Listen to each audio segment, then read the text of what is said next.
Welcome to the second part of the PiaVindex saga. And for this part, Ulrich Werner finds himself in Indochina, or the Pearl of the East. Here is the book cover, a reminder of the book cover for PiaVindex War and Decolonization. So when he and his companions arrive or dock in Saigon, they are kind of entering a colonial world where the French dominate the country. And this is despite the fact that the French regime, the colonial regime, suffered a severe setback in March 1945, just before the German collapse in the West, when the Japanese took over control of the colony, because nominally before, Indochina had been under French sovereignty, under the sovereignty of the Vichy regime. But of course, the Japanese became increasingly suspicious of French intentions, given the dominance of the Allies in the Pacific at that particular time.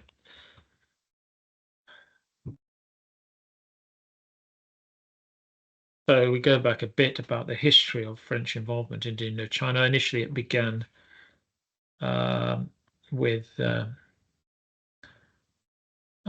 involvement. It began about its involvement of priests, Catholic priests, who were, some of whom were tortured under the Vietnamese emperors, and so this led to increasing French intervention. And at the time of the revolution, Pierre de Béhaine was petitioning to have a fleet sent out to help secure the throne of one of the emperors there. But eventually, in 1859, French troops capture Saigon itself, and shortly afterwards, there was a treaty to cede Cochin China, or the southern provinces of Vietnam, to France. And by 1887, France has established itself in a unified system of Cochin China, Annam, and Tonkin. As I said before, when this colonial system was disrupted by during the Second World War, during the Japanese occupation, and particularly with the coup d'etat of the Japanese in March 1945, when a lot of the French were incarcerated in tiger cages and chased and tried to flee the country to avoid that torture and humiliation. A column managed to escape via Dien Bien Phu in the north into China, but it was severely mauled in the process. And so effectively, French power was eliminated from the colony. And there was a period of time from March 1945 until the Allies arrived back in the colony, British, in September 1945. So for about 6 months, the Viet Minh were basically effectively in control because the Japanese power had eked away, and the Viet Minh were able to impose their vision of an independent Vietnam, but also they were able to capture arms from the Japanese and eliminate rivals during that period. They were particularly popular because during the Japanese occupation there was this famine due to American bombing of the railway, and so no rice could be brought into the Red River Delta, which had been neglected due to Japanese exactions on the farmers that had undermined any incentive to maintain the water dikes. So by the end of the war, 1944, there was severe famine, which the crop shortfalls couldn't be replenished. And the Viet Minh managed to commandeer rice from the Japanese and earned popularity. Anyway, finally, France arrives back on the scene under the wings of the British in the south, in Saigon. General Leclerc comes in to support the British, who were keen to re-establish control, especially given that there had been some atrocities committed by the Viet Minh in Saigon when Europeans had been massacred and raped. Eventually, the French reassert control and the British leave. But here we have an illustration of the American involvement and support for the Viet Minh during the war, because of course the Viet Minh were actively fighting against the Japanese, and the OSS, Office of Strategic Services, or the American equivalent of the British Secret Services, were parachuting supplies and munitions to Gap on the and Ho Chi Minh there. But they gradually fell out with each other, and the Americans, after one of their particularly officers was killed by the Viet Minh accidentally in Saigon, they started to increasingly support the French, particularly given the rise of the power of the Communist Chinese. But when the British came in, they were facing, a bit of unrest, civil unrest, and they used the Japanese troops as well as the remnant French forces before Leclerc arrived in the end of October. But it's worth remembering that, as I said before, the humiliation the French had suffered in 1945, and there you have a picture of General Lemonnier, who was beheaded by the Japanese, and during that epoch, up at Langzon in 1945, forced to dig his own grave, and when he refused to surrender his troops to the Japanese after the coup d'etat.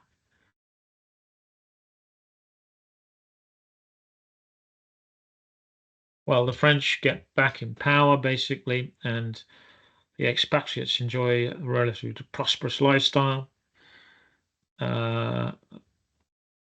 That's an example of in Rue de Catinat in Saigon, a French couple there. And the control over the colony was maintained by the road systems with the various, you can see, colonial roads there, allowing the movement of troops between different provinces. But you can see on the right there that the actual control in 1949 of the French was very limited in the Tonkin area. You can see that all this area around Hanoi is controlled by the Viet Minh, and the French only control the Delta area around Hanoi itself, as well as the highlands, where you had various tribes, including the Thais, the white and black Thais, and the Hmong or Miaos, as well as the Muang. The Muang were a sort of remnant Annanite or Vietnamese who hadn't been subjugated by the Chinese occupation of Vietnam and retained very traditional dialect and traditional customs in the hills south of Hanoi in Hoa Binh. But we'll come to that a bit later. Anyway, it's part of the mechanism the French used to maintain control was through blockhouses, and you can see these dotted around the country. And these fortified fortifications and outposts enable them to dominate strategic locales and fend off any attack by the Viet Minh. Obviously, to bring in reinforcements in a country like Vietnam, Tonkin. You can see the Red River Delta here, where there's a lot of water. There were two mechanisms that the French used in addition to road transportation, and we saw the road network earlier. One was these dinosaurs or riverine flotillas, which could navigate upriver and bring force to bear in whenever rebellion broke out. The other aspect was airborne units, which were a prominent feature of the Indochina conflict. And these began over the period of the war. The paratroops rescued at least 25 outposts under attack by airborne envelopment, and 30 garrisons were reinforced by paratroops. But the growth of the paratrooper force was incremental. In 1946, there were only a few hundred of them, and they're very experimental. But by 1954, you had 6 paratroop battalions within the expeditionary force, the French expeditionary force, as well as 6 Vietnamese paratroop battalions, 1 Laotian paratroop battalion, 1 Khmer paratroop battalion. One of the challenges or constraints of these troops was the air transports, because the goal of Commander-in-Chief wanted to be able to drop 3 battalions, 2,400 troops, in a single wave. But that would have required 100 Dakotas.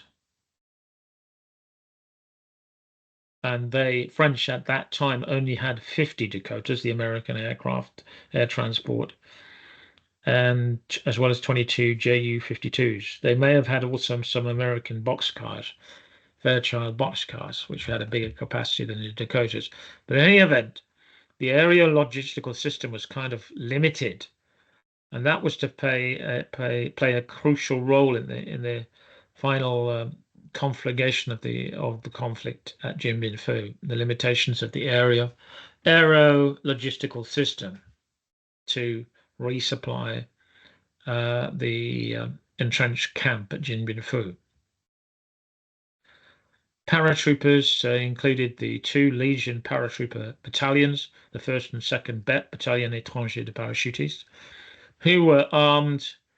They had an idiosyncratic dress code because they borrowed a lot of it from American uniforms, but they also had a range of weaponry. You can see the MAT 49 machine pistol, as well as the MAS 36, 39, and 49 rifles, and the FM 24.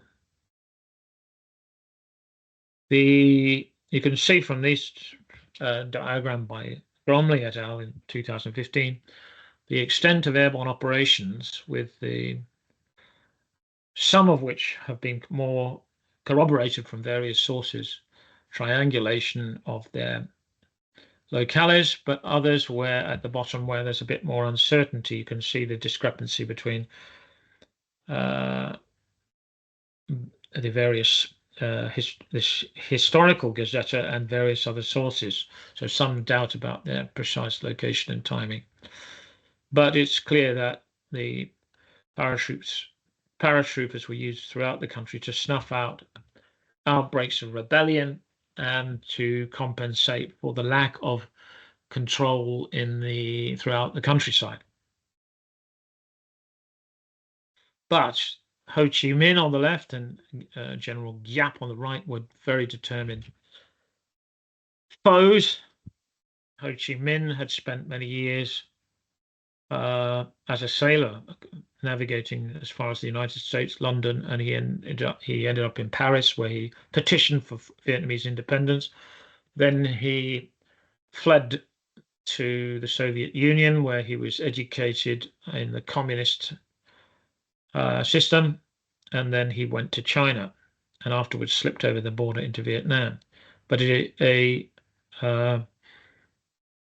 diehard communist, basically, who was pretty ruthless in how he treated with his enemies, and Giap himself was a history school teacher who obtained a doctorate and was an expert on Napoleon, and he applied the lessons of Napoleonic warfare to the Viet Minh operations in Indochina.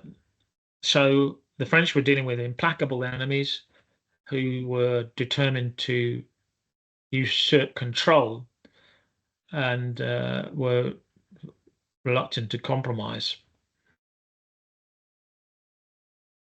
The disaster manifested itself by 1950 because then Communist China had come to power.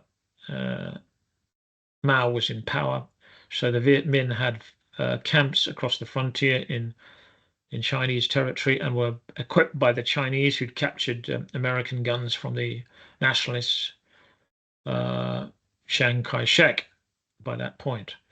So when the French High Command decided that maintaining the RC cap, the route colonial 4 that ran along the Chinese frontier from Lang Son in the south up to Caobang in the north, they decided to evacuate that, effectively ceding control of the frontier to the Chinese, which was a kind of disastrous decision in a way. And the evacuation itself was a tactical complete failure and a debacle, resulted in a debacle. The troops were pulled out. The plan was to bring troops down the RC Cat to Dong Khe from the outpost at Caobang, which was the citadel in the north, and column Sharton of the 3rd REI, Regiment Étranger d'Infanterie, left, but they got to a point where they realized that the enemy were installed in Dong Khe, so they couldn't go into Dong Khe, and they took a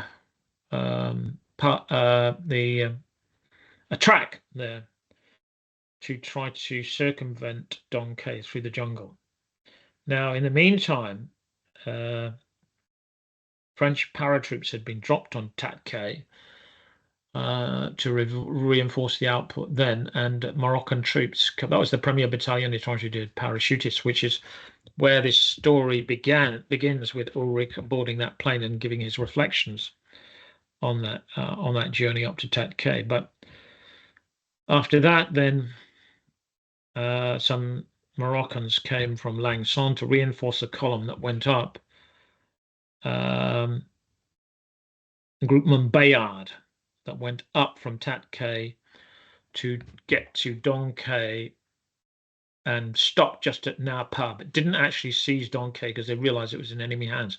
Perhaps they could have forced it, but anyway, the colonel in charge decided that hesitated, and that night the Chinese came across the frontier in swarms to attack the Premier Bep and the Moroccans installed at Na Pa and Na Kio. There was a running fight, a lot of injured. Those men had to be evacuated down the road, but meanwhile, the decision was taken to flee towards the west, towards a cuvette or valley at Coxa, where the French congregated, waiting for column Charlton that was coming down the Quang Li Trail. And you got another representation of the RC Cat there, Tat Khe and Dong Khe. You can see that the running fight took place around these various hills. It was important to dominate the hills for radio communications. Unfortunately, air cover was limited due to the meteorology.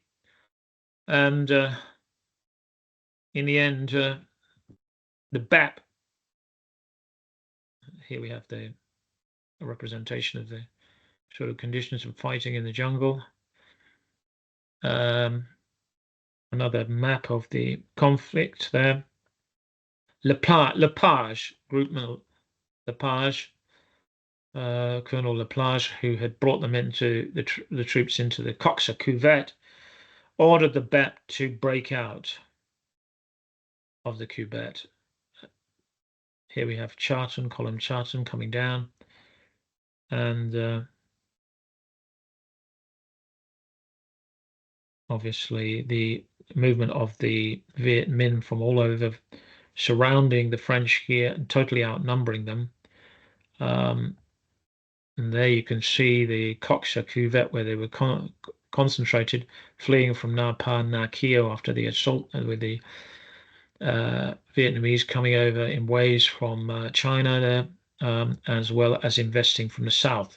Now, to get out of the Coxer, because they were surrounded, Lepage ordered Commandant Segreton and the BEP to charge to the source La Quelle up this narrow valley here, which the Viet Minh controlled, to try to meet column Charton coming down. There was a narrow passage called the Source at dawn on the 7th of October 1950. The Premier BEP, reinforced by the 1st Tabor, and forced a passage, but at terrible cost. After that, it was basically a free-for-all, and everyone tried to save themselves. But these are some of the terrible conditions coming out of the cuvette. They had to come down into this Quang Ly trail that went to Tat Kay. Many of them fell from the cliffs because they had to carry the wounded. And in fact, the entire BEP was wiped out. Commandant Segretan was wounded in the stomach and died. And his last words were, Le BEP. He mourned the loss of his battalion, basically, in this disastrous operation. After that, there was a complete panic, and Lang Son was evacuated, leaving the Viets enormous quantities of munitions and equipment. But the Giap thought he could push forward and take Hanoi. He was severely mistaken, because the French had got rid of the previous cabal of generals and put in place Delat de Tessigny, who was a veteran of the war for the First World War, and he was determined to hold ground. He basically said that there would be no retreat, and he countered the assault by Giap at Vientiane with the first use of napalm in the Indochina conflict, and basically wiped out the waves of Viet Minh using air and artillery strength. So in the Red River Delta, Giap found himself completely stymied when he undertook a number of offences, but they all failed. And with the result at not only Vientiane, but Mao Kay and along the Day River. Unfortunately, his son, Bernard, was killed at Dien Bien. Nam Ninh, I think it was, on one of the Delta towns in the citadel. He was, I think he had over 80 wounds to his body when it was recovered by Windenberg commando. And this broke the Vandenberg commander. This broke the spirit of Delat, who died a few months later of cancer in Paris. But before he died, he decided to launch Operation Tulip in November of 1951 at Cho Ben, which was to seal off the highlands to the south of Hanoi and prevent the Viet Minh bringing in arms into the underbelly of the Red River Delta from those highlands around Ho Chi Minh.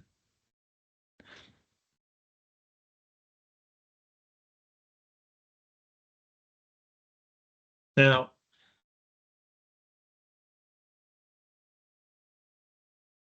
that operation eventually proved too costly to maintain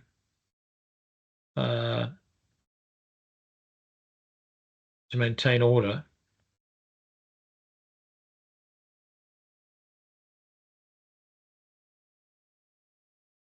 But it kind of kicked off earlier on because after the failure on the Red River Delta, the Giap decided he would attack the highlands and Ngia Lo in 1951, earlier in 1951. Well, let's just get the chronology right. Yeah, in October 1951, because the fighting season kind of ran over the winter periods due to the rain. The Viet Minh tried to take this crossroads in the highlands of Gia Lo on the way to Laos, which was one of the constituent countries in the French Indochina Confederacy. That was rebuffed, and reinforcements were dropped in paratroopers, including the Division BEP under Major Rafali. By the way, Camp Rafali in Calvi, Corsica is named after him. Anyway, the Ngia Lo was relieved. It was a successful operation, but not without cost. The actual BEP was severely mauled because they were facing a determined and well-disciplined and well-trained army in the mountains, not just a ragtag band of rebels. But the highlands were held temporarily, and that then meant that Delattre Tessigny could organize his attack on Hoa Binh. This is an example of the Hoa Binh, the Premier BEP operating in the Hoa Binh area. There was a long fight in the hills around the outcrop, limestone outcrop, to the east of the Black River. The idea was to secure that so that the fluvial transport the Danasau and supplies could be brought in by river as well as by road on the RC6. This proved too costly. And in the event when Salan took over, he decided to pull out of Hoa Binh. But in the interim, there were some demonstrations of the use of helicopter evacuations at Tu Vu. There you see the Black River there, which heads up towards the Red River, and Hoa Binh is down here. But these were the hills, the Bavi Hills, which were the scene of much of the fighting in Hoa Binh area to try and dominate those hills. Not only the road into Hoa Binh, obviously the RC Cat there, but also to try to secure this riverine here by eliminating the Viet Minh from the Bavi Mountains. So the medical evacuation on the 11th of December 1951, showing the journey of about 50-odd kilometers from Hanoi from Bac Mai. In point of fact, I did mention there were two aircraft. So in the story, Le Cueva, who was the LVF volunteer that Ulrich met in Russia, he is injured at Tu Vu after a Viet Minh assault on that base,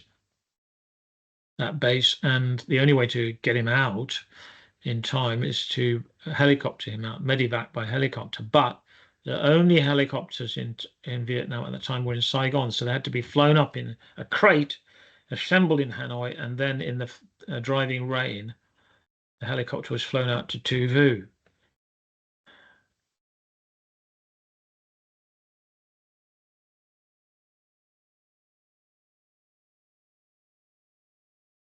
By Ishtari. Ishtari was the helicopter pilot. there you have a representation of La Cueva injured, and that's Herbie Ishtari treating La Cueva on the evacuation out of Tuvu. But actually, this is a bit of a not quite historically accurate, because the other point to bear in mind is the actual route that the evacuation took would probably be from Gia-Lam, where the medical teams were based, over to Tuvu. But yeah, about 60 kilometers, that route. Actually, on the way back, the actual evacuations would not have gone to the air base, but to the Lanison Hospital in Hanoi itself, where they were injured. The helicopter would land in the grounds. This was the idea of Ishtari, the character in the novel, is based on Andrei Valery, and she was actually the first helicopter pilot in the French army. She was actually trained as a surgeon, but also as a helicopter pilot, and she had actually undertook many operational jumps as well in Indochina. A remarkable woman, and she flew 129 missions in Indochina and rescued 165 soldiers. She could also obviously operate on the ground, and she did that on numerous occasions. Even at Tuvu, she triaged the patients and operated under mortar and machine gun fire. And when she flew out there, it was heavy rain, and so remarkably brave. She later became a general, and her role in the French army was to encourage the career progression of women. And the French Army Air Force now has French women pilots.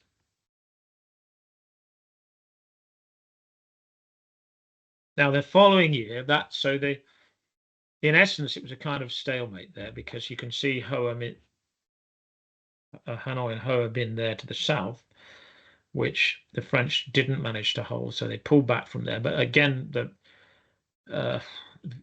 Viet Minh had suffered quite a bruising encounter there and diminished their capabilities in the Delta.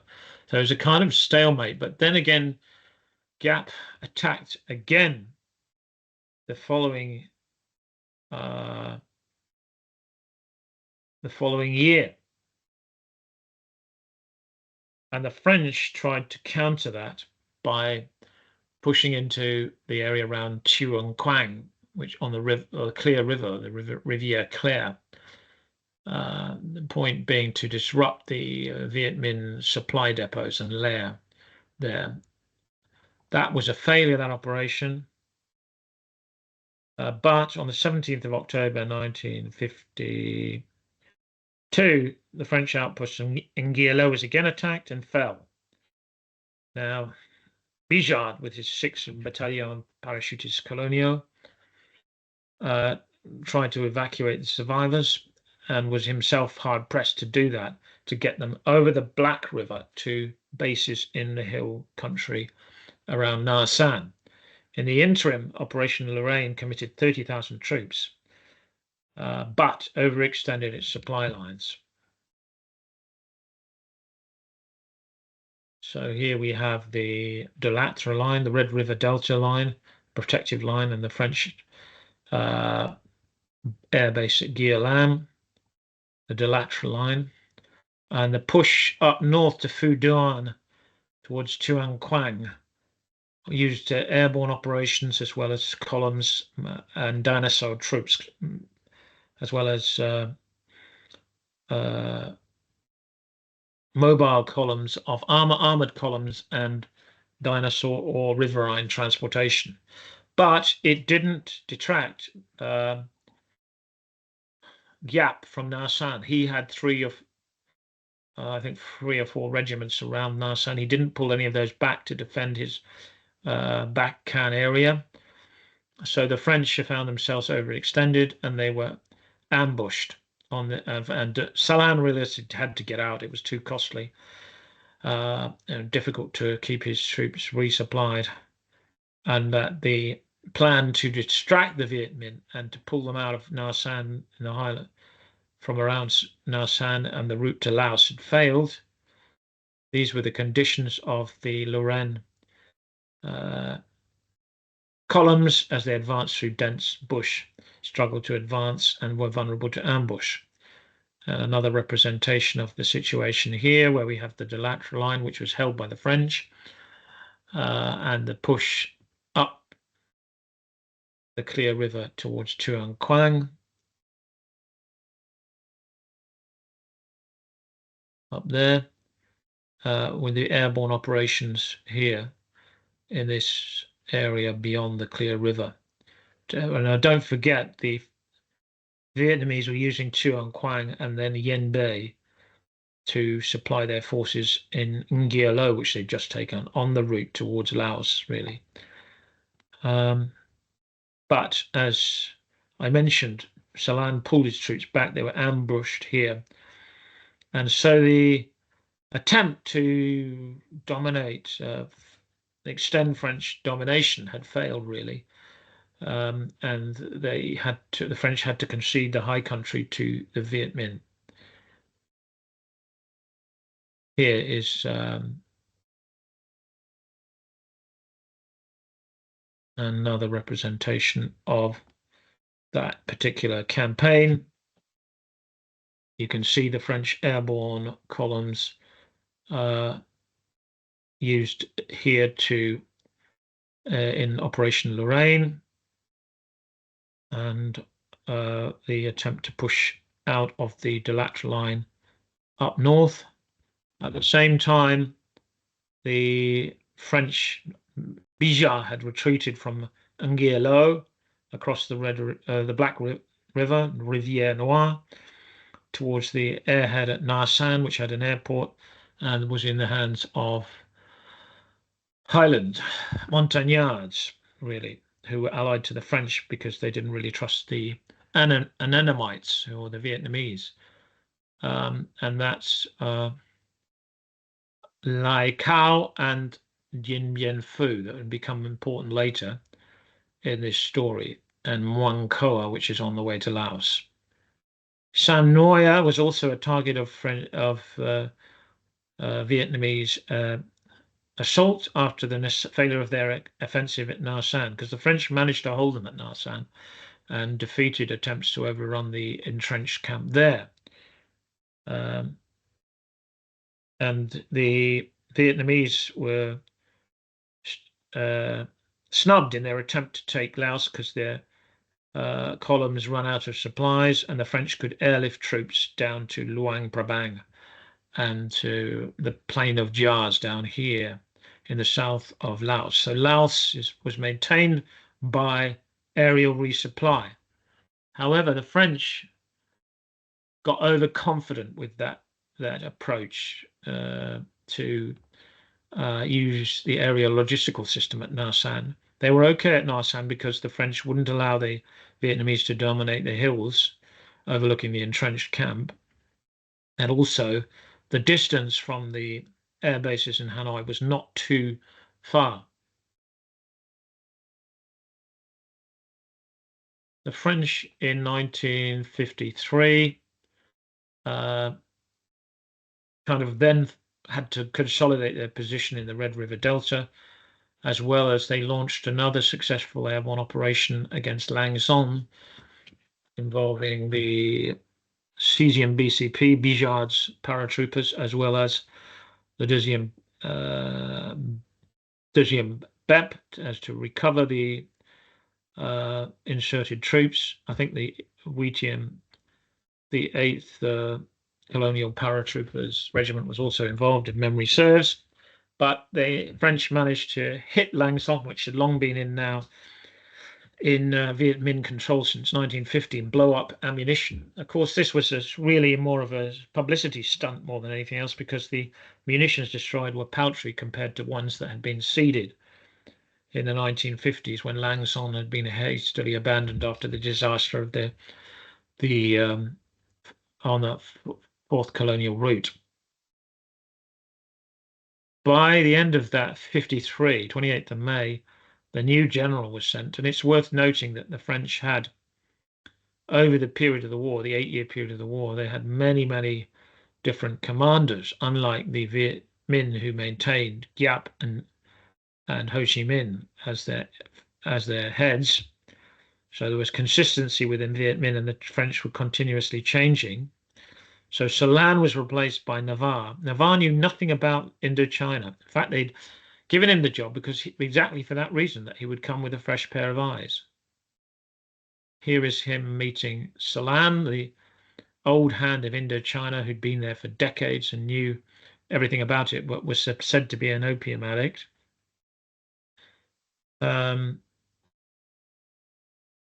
Anyway, Navarre was convinced that he knew better and would be able to secure his instructions were to stabilize the situation militarily before a conference that was due in 1954.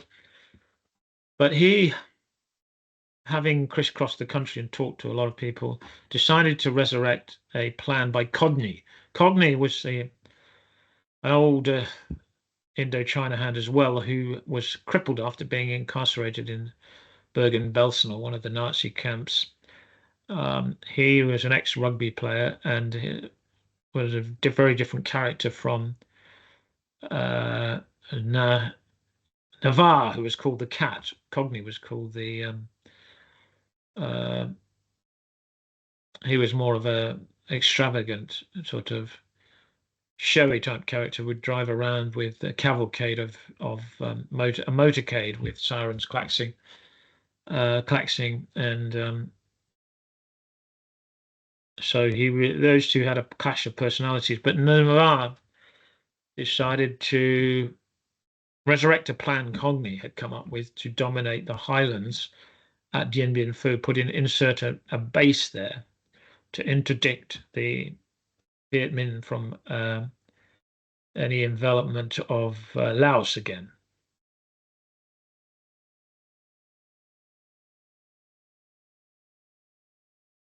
Now, in the meantime, well, on the 12th of the 20th, I think, of not the 12th, 20th of November 1953, Operation Castor begins up to drop paratroops over the remote valley of Dien Bien Phu.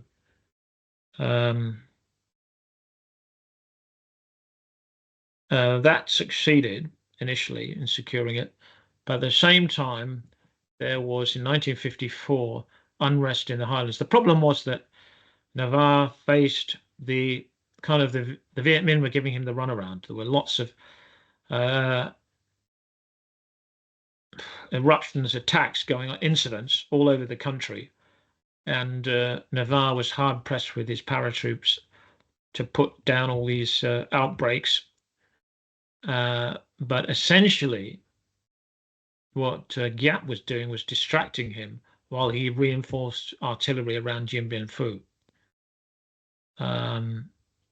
Now, in the highlands of Annam, the Viet Minh attacked the base at Dak Doa, which was protecting tea plantations here. Now, in the story, those tea plantations are owned by Weiss, the Algerian Jew who fled the Nazis to Indochina, and he basically makes money out of his plantations as well as the drugs,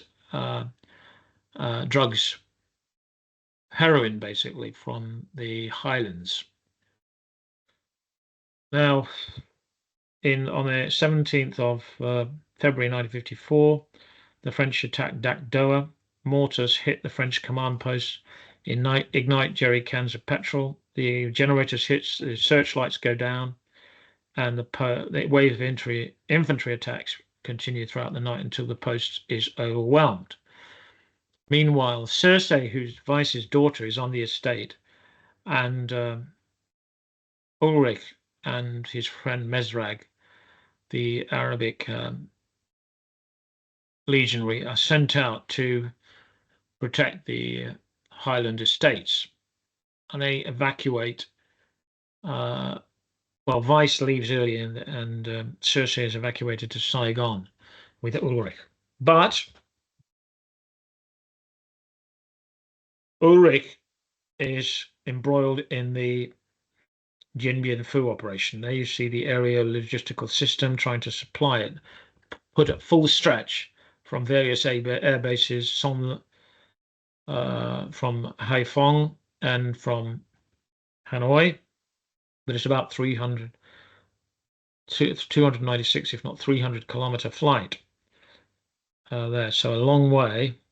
Now the French had to also, because of the overwhelming dominance of the Viet Minh at this point, have to evacuate Lai Chau down the PiaVindex track, their allies, but they evacuated by air. Now this is where things get a bit murky because Cogni was involved in an operation to evacuate the top dogs of the white Thais who occupied Lai Chau and were involved in the drug trade. But most of the actual white Thais were forced to march through the jungle down this trail, the PiaVindex track, and were ambushed and wiped out virtually before they could reach Dien Bien Phu. So the Thais were beginning to lack faith in the French ability to hold the line effectively, because this was the second time they've been abandoned many times by the French, and they couldn't really rely on them.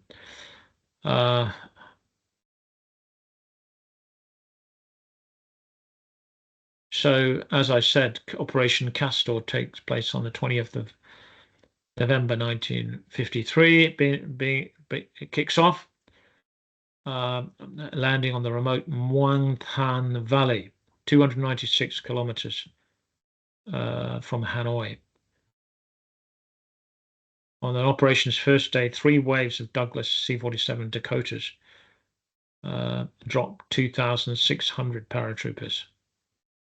But eventually, about 4,650 men are dropped by air. This is the parachutes in the valley as it was at that time. But, it was the Viet Minh were active in the area, so there was ongoing firefights to control the valley. And then the French had to dig in. But one thing that was notable was they were dominated by massive hills up to 1,000 meters that they would not be able to take. And hence the Viet Minh, if they could get anti-aircraft and artillery onto those hills, would dominate this valley, which is in a vulnerable position and could only be supplied by air because it was too far over land through enemy territory to get in to either bring in supplies or evacuate troops. So here was the basic idea. There were a number of outposts, Gabriel to the north, occupied by the Algerians and legionaries. Anne-Marie, again, occupied by Algerian troops, as I understand. And then you have Beatrice, occupied by the 13th DBLE, Demi-Brigade de Légion Étrangère, and then Dominique to the east, and Dominique and Elaine to the east, and to the west of the airstrip, you had the Claudines and the Huguette, with Francois isolated and held by the Thai allies. That was the plan. To the south was a second base, Isabelle, occupied by the 3rd REI. Here is the representation from Google Earth, and you can see the whole valley, Muang Thai Valley there. Attempts were made, led by Langley, Colonel Langley as he was at the time, I think, to get out of the entrenched camp towards Laos up this trail, but it was really difficult. And Langley reported back that it was impossible to use this base for any sort of forward operations or linkages with Laos or anywhere else. They were basically sealed in. And you can see what happened there. The Viet Minh did manage to drag artillery across the mountains to surround the base and also install anti-aircraft guns overlooking the runway. So by March 1954, the French were completely trapped and surrounded by 50,000 Viet Minh enemy, and there was about up to 12 to 20,000 French troops in the valley. But this shows the supply line, that the heroic effort of the Viet Minh to transport artillery all the way from Cao Bang, 1,575 kilometers up to Dien Bien Phu. The French aircraft couldn't interdict this traffic, failed to interdict it, totally underestimated the capabilities, the logistical capabilities of the Vietnamese army. Many of the supplies were carried by bicycle. And in the final effort, this shows the main logistical hub of the Viet Minh in the mountains overlooking the Muang Thai Valley here. Well, as I mentioned, the evacuation of Lai Chau by the White Thais down the PiaVindex track was a disaster.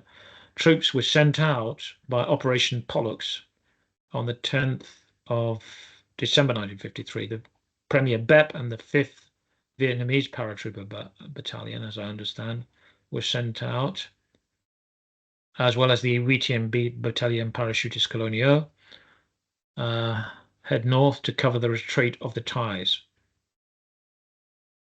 But only 100 of the White Thais, or 5% of the partisans, reached the outpost of Muang Pon, 22 kilometers north of Dien Bien Phu. A lot of the Vietnamese paratroopers Ba Wan were hit, 38 casualties, possibly by friendly fire, because the French commanders called down artillery from the base at Dien Bien Phu to interdict the Viet Minh. But it became increasingly clear that they were surrounded. You can see here on the right the Viet Minh artillery positions, the black dots, as well. The anti-aircraft positions, the black dots, and the artillery positions as the diamonds.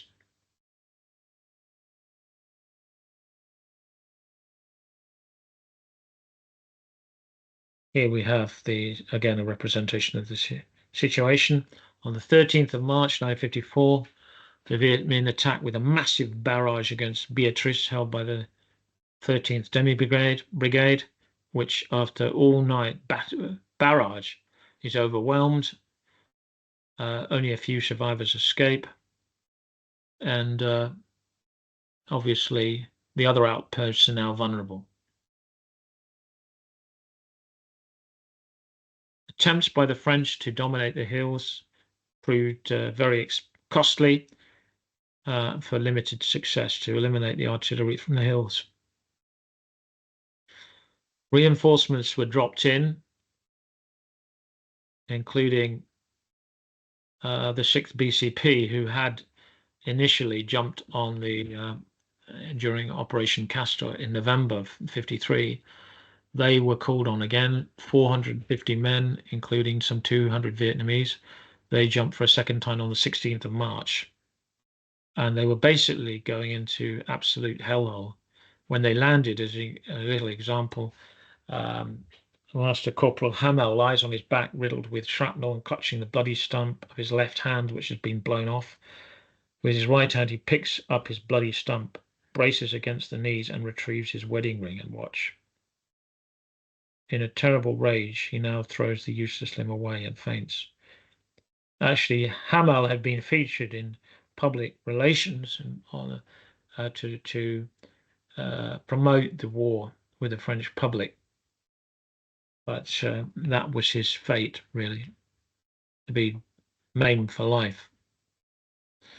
And in the end, attempts to rescue the French situation a mooted plan, Operation Vautour, for the Americans B-29s to drop nuclear bombs over the Vietnamese was vetoed by the British, who refused to go along with it. And in the end, on the 1st of at 1:50 a.m.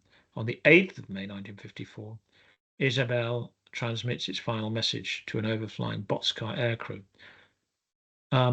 Technically, the surrender date is often given as the 7th of May, but you can see that the final surrender of Isabel occurred on the 8th of May. At 6 a.m. that morning, the few survivors of those who tried to break out from Isabel mustered and surrendered to the Viet Minh. They basically couldn't get far. The whole place was surrounded by Viets. There were columns that had been sent from Laos, at least two groups, partisans, Condor,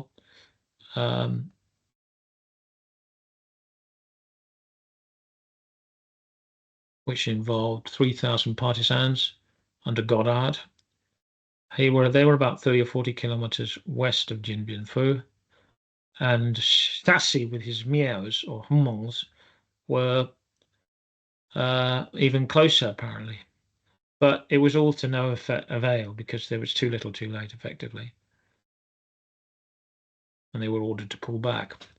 So at the end, that was the end of the death knell for the French in Indochina, because the main elite troops had been wiped out, even though the French still dominated militarily, and they could have clung on, but by this stage, those killed in action were approaching 50,000, 40 to 50,000 French legionary and African soldiers in the CFO, the expeditionary force, 28,000 auxiliaries, native troops fighting within that structure, and 17,000 men in the Associated States armies. So altogether about 92 French Union troops killed, but the total casualties include those severely mauled or missing in action, wounded or missing, is about 150,000. Now, not all the sources agree, so there's some contention about the figure, but it's quite a significant order of magnitude in terms of losses. Don't forget, and what's interesting is this war, there were no French conscripts used. It was all legionaries, many of them Germans or African soldiers, including Moroccans and Algerians. The losses for the Viet Minh were estimated around 500,000. That afterwards there were accords of Evian, and the country was split in two between North Vietnam, controlled by the communists, and South Vietnam, controlled by General Diem. He was against the French, so the French eventually left the next year in 1955. Now, if we look at what went wrong for the French, there's a number of reflections.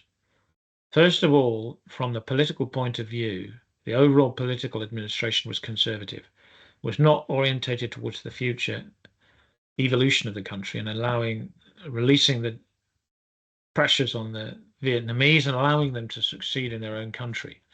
So it was an iniquitous regime in that sense, iniquitous and racist regime. There was, from a military side, there was no central institution to train officers in the Corps Expéditionnaire de Français Outre-mer de l'Orient, the expeditionary force. Officers came straight from France, metropolitan France, Saint-Cyr, and then they were in Indochina. The French didn't have a political structure there, intermediary between the people in the countryside and the French orientated regime. So there was a missing gap there. And this led obviously a dearth of culturally and linguistically trained officers who could actually build bridges with locals. And worse than that, after any sort of incidents involving, the Viet Minh, the locals tended to be punished severely. irrespective of whether they were actually, responsible. There were fines and reprisables, and that alienated them. And also the locals, on numerous occasions, I've talked about the white ties. I've talked about uh, the tribes along the in the north were abandoned by the French. So their trust in them was diminished from this, as well as intelligence. Now, in contrast, the Viet Minh, Viet Minh Trinh Sat, gathered a lot of intel before operations for weeks or months prior to its operations. So they were very well informed, in contrast to the French, often to the French. The French had a static approach. They were occupying outposts and trying to patrol roads, but each day they lost 3 to 10 wounded or killed for every 100 kilometers, which is a lot if you think about how many kilometers there were. They were as a steady attrition. Also, the staticness in the Red River Delta, that small area they controlled up north in Tonkin, tied down 82,000 men in 920 posts. Now, a lot of those posts hadn't been modernized or updated. The Hoa Binh campaign in November 1951 to 52 did manage to lock down 3 Viet Minh divisions, but also used was a heavy drain on resources with 9 mobile groups and a lot of paratroopers involved with continuous losses. And again, the alienation of the local tribes through these various operations, including Hoa Binh, the alienation of the Muongs, and the earlier pullout from the from Cao Bang and the local tribes up there in the north. The ramifications of this, the French failure in the east, the catastrophe of Dien Bien Phu, cataclysmic battle, were felt as far away as in Algeria, 9,000 kilometers away. Colonel Gardy assembles the Premier REE, Regiment Étranger Infantry, in the famous Legion barracks, and with trembling voice he reads out the grim news. Yesterday the fortress of Dien Bien Phu fell. The Legion fought bravely, but many illustrious battalions were annihilated. The 1st and 3rd Battalions of the 13th Half Brigade and the 2nd Legion Infantry Regiment were both wiped out, as were the 1st and 2nd Legion paratroopers, the Premier BEP and the 2nd BEP decimated. This was the second time that the Premier BEP had been wiped out, basically. So it had to be constituted for a third time. Number of resources that, now it is worth emphasizing here that these resources are only selected. I do apologize. Obviously, in the book itself, you get a lot more resources. There's a number to note.